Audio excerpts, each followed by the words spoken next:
Good afternoon and welcome everyone to Gendering Geopolitics, my Twitter series where I have 10-minute conversations with women who are doing amazing things in the world. My name is Emily Prey and I'm a senior analyst at the New Lines Institute in Washington, D.C. And today I have the privilege of speaking with Rasha Jarhum, a gender, peace, and security expert on Yemen. Thank you so much for joining me today, Rasha. It's a pleasure. Thank you, Emily. So we're going to get right into it. The peace process has mostly consisted of two-party negotiations in Yemen, which doesn't take into account the reality on the ground that there are various conflicts among various local actors, all happening at the same time, as well as the fact that it ignores civil society, tribal leaders, women leaders, and all of the other affected communities. So what would it look like for Yemen to take a gendered and intersectional approach to peace building, reconstruction, and transitional justice? And why is this so important? Thank you for this important question, Emily. This is something that, as director of the Peace Track Initiative, which is a feminist peace organization working to localize and feminize the peace process in Yemen, has been advocating for. We've been working on an inclusive and an accountable peace process and pushing for that. And to us, that meant that we need to consult with a wide range of people in Yemen, more importantly, focusing on women, but also looking into the intersectionality of women to bring their peace, to bring their voice into the peace table. Unfortunately, the participation of women in the peace in the track one or the first diplomatic track is very limited. This is the formal track that is usually led by the UN or a state such as now Oman or Saudi Arabia or Kuwait that have been facilitating the peace process. In Yemen, we saw that Yemeni women are sidelined and not included in the main negotiating table. And this is something that we have been pushing to change. So we decided that we need to claim the space and we're not going to wait for an invitation to be in this space. And we started consulting with different women groups, including those who are affected by the war, such as the mothers of abductees and detainees and the mothers of children who are recruited into the war, women who were affected by the war, injured or disabled, women who are leading the civil society efforts at the ground, doing all the brave work in mending the communities and doing peace building at community level. And we try to connect these groups with the decision makers and share their messages with the international community and regional community and the national decision makers in Yemen.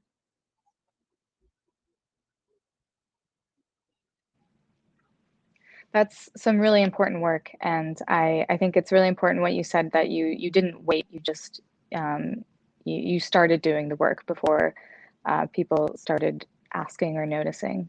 So looking on the ground now, if the Houthis take Marib, that will essentially turn them into a state with resources, a coastline, and most of the population.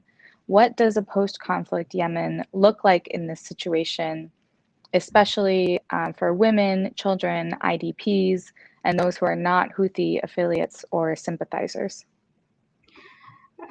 First of all, it's dangerous to think that if the Houthis control Marib, this will mean that we will move towards a post-conflict phase. It's not. It will we will still witness conflict within their areas and also against them. And because at the end there is the Houthis do not represent all the people, even on areas under their control.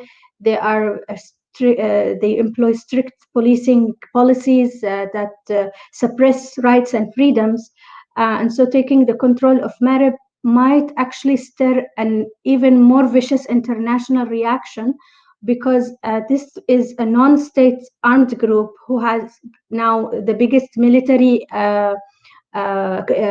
capabilities, sending even cross-border military missiles. So I don't think that we will witness any stability if they control Marib. It's on the contrary, we will also see the Marib tribes are very vicious, are very tribal, and they are very very connected to their land. They're not going to accept having foreigner entities coming from other areas in Yemen to control them.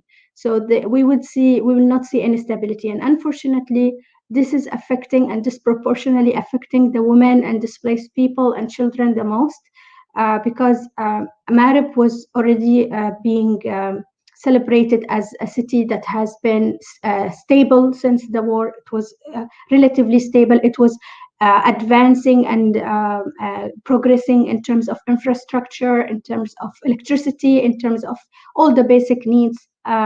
But with this escalation, there was a lot of targeting for civilian targets. The Houthis targeted displaced areas, they targeted hospitals, and this affected already a city that was hosting millions of displaced persons.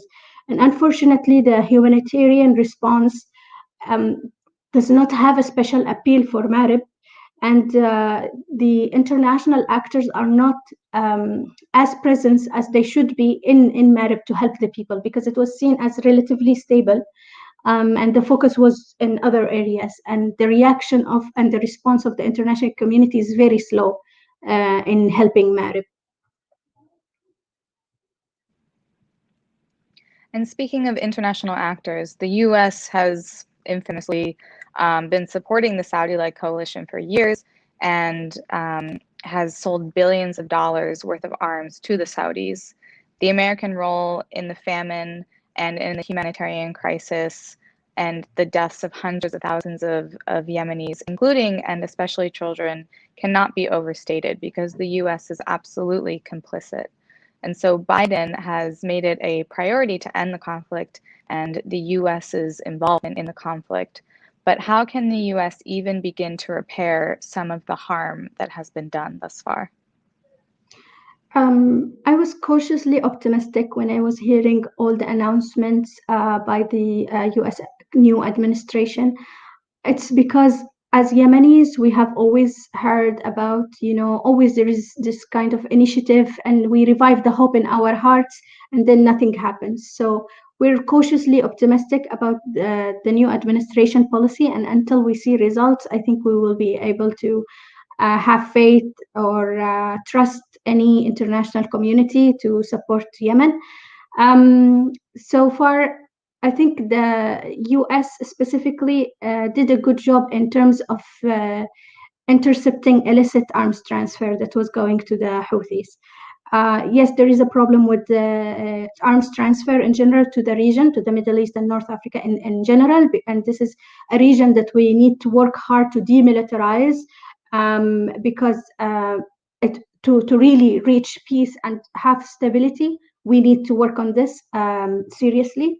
But on the other hand, we cannot sit and watch while non-state actors get more militarized. I mean, since the beginning of the war, 6 years ago, there was an embargo that was supposed to deter the arms transfer. But what we saw is actually the Houthis growing more and more in terms of military capabilities.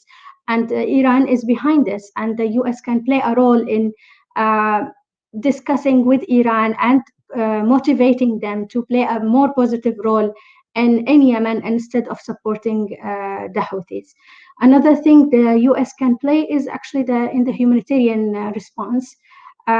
This is something that Yemen indeed needs a humanitarian response, but the humanitarian response needs serious reforms, because there was a lot of aid diversion, even that goes into non-armed groups. We had women reporting to us that they saw aid sold on markets. We saw how the Houthis did not adhere to the Stockholm Agreement, which stated that they need to put the revenues of Hodeidah port in the central bank in Hodeidah to be dispersed to salaries, but instead the Houthis took that and used it to start new fronts towards Marib, and the international community did not do anything. So we are, I think the US can support an accountability and shaming and naming those who are not adhering to the peace agreements. Just very quickly in our last couple seconds, what role can Yemeni leaders in the diaspora like yourself play to help Yemen?